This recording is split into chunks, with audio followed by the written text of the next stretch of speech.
Hello everyone. Today we're going to use some modals to talk about the past. Okay, for this we're going to use some modals. You'll see. First of all, let's remember, the simple past is used to describe situations that have already happened or that are very specific to a moment. For example, we can say, I saw a dog walking on the street last night. We were at Fabiola's house yesterday. Gemma didn't come to the class. So you see we have different situations in the past. All of these events are in the past. Normally we use the simple past to talk about descriptions of events that happened in the past. In other words, facts about the past. So we're talking about the reality that happened in the past. Something important you may need to remember. When you use a simple past, you have to use time expressions all the time. I saw a dog walking on the street last night. We were at Fabiola's house yesterday. And remember, the only situations where you don't have to put the time expression is when you have the situations in the same context. These two sentences are in the same context. That's why you don't need to repeat yesterday, because you have the context. But remember, that's necessary. You have to put the sentence in simple past with a time expression, or it has to have a context where you know that it has a specific moment in the past.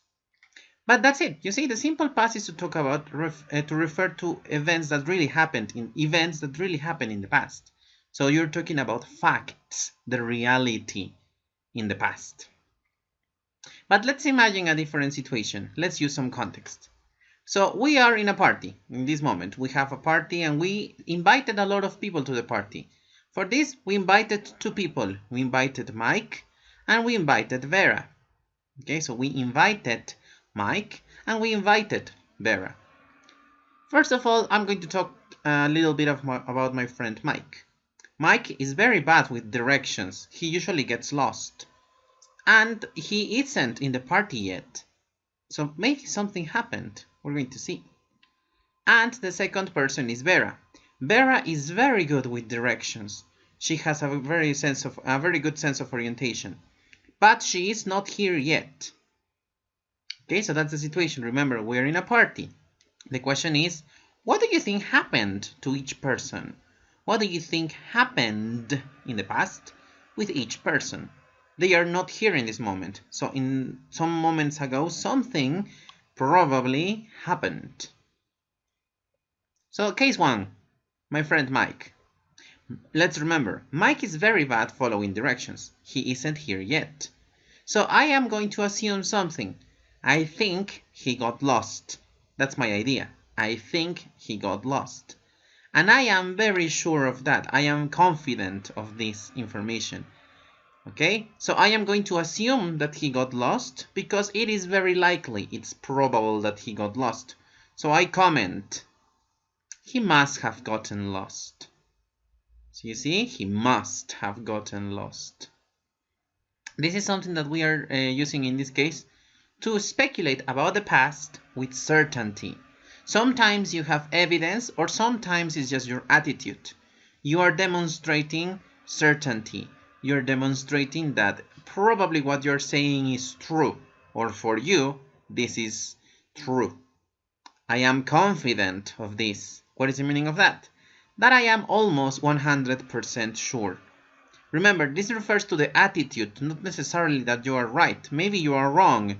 But your attitude is that you are showing that you are almost 100% sure. It's your attitude towards the information. So we say he must have gotten lost. Must have and the past participle. So you see we're using modals to speculate about the past. When you say must, it means that you are sure of your answer. You're very confident about it. Let's see some examples. For example, he is not here yet, so I am going to assume the assumption in the past. He must have gotten lost. My sister didn't call me on my birthday, and she always calls me on my birthday. So maybe a possibility, a very strong possibility, is that she must have forgotten about it. Because something may have happened, but she must have forgotten about it. Something probably happened in her house. My mom didn't answer her phone, and she usually answers quickly. So I can also use them in negative. I can say, she must not have heard the phone. She must not have heard the phone. If you want, you can use the contraction of must not. But remember, this contraction is very good when you are talking, but don't write it. It's not a very good contraction to write. She mustn't have heard the phone. She mustn't. Okay? But remember, don't write this. Don't do it in... When you write a text, don't write the contraction. If you want, just write the normal way. Must not. But when you talk, you can say mustn't. And if you want something a little bit more informal, you can say, she can't have heard the phone. Can't. Only in negative. Never use it in affirmative. Okay? Only in negative, not in affirmative. So yeah, that's it. When you are very sure of your guess, you're speculating, but you are certain, you're going to use must have. Or in negative, must not have. Or if you want, can't have. It's more common to say must not. Okay? And if you want, you can say mustn't. But remember, that's better for speaking, not too much for writing. Now let's check the second situation with Vera. Vera is very good with directions, but she isn't here yet. So it is possible that she got lost, but I am not sure. Okay, it is a possibility, but she's very good with directions, but we have no idea. So I am going to assume that she got lost. But remember, I have no evidence of that. I have absolutely no idea what happened. So I am going to say, she may have gotten lost. She may have gotten lost. Because it's a possibility.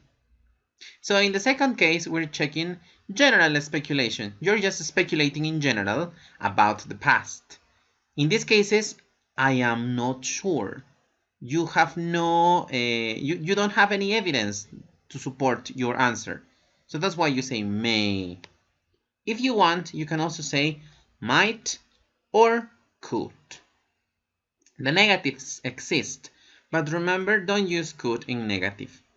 When you say could in negative, it's an impossibility. We're not going to check that today, but remember, just in affirmative. So that's it.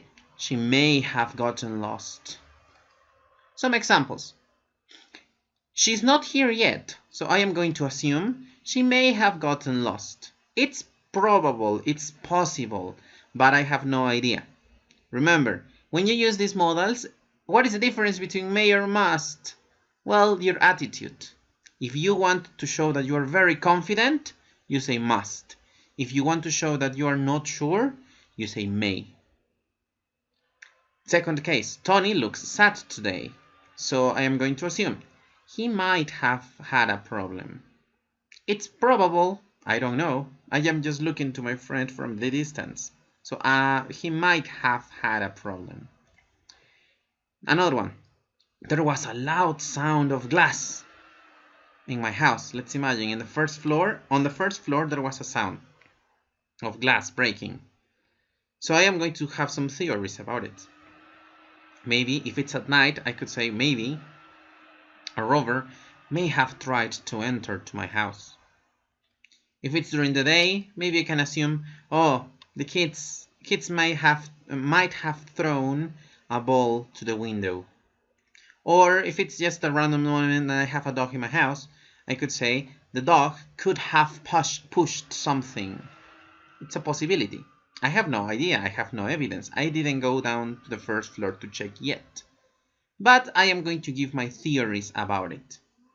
Remember, the difference between may and must is that when you say must, you are speculating about the past with certainty. Your attitude demonstrates certainty. I am sure that this is probably the truth. When you say might or may or could, what you're demonstrating is that you're speculating about the past, but you don't have any evidence and you're just saying things that could or could not be true. Okay? Remember, in all of these cases, we're speculating about the past. So in general, the rule is like this. Here we have a small summary.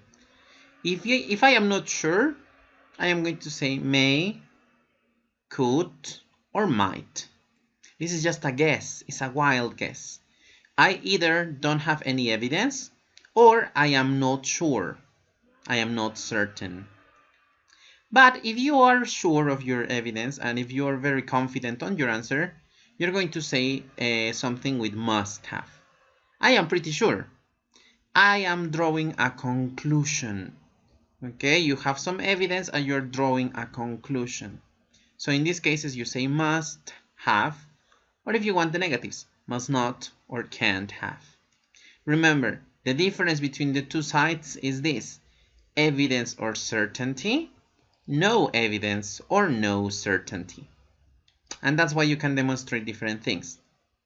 For example, in this case, I am not very confident. I am not sure. I am just guessing because my friend is very good with directions.